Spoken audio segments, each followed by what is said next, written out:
Hi, I'm Sarah from Graco. I'm going to show you how to transition your Forever DLX Slim 4-in-1 car seat from Highback booster to backless booster mode. First, remove the harness straps from the splitter plate on the back of the seat. Make sure the lower anchors are stored in the blue rear-facing belt path.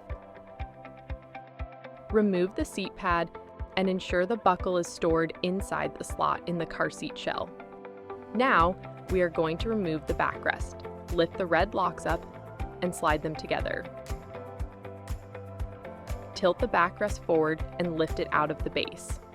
Make sure to store the backrest somewhere safe. Re-lock the red locks by sliding them out and pushing them down so they lay flat.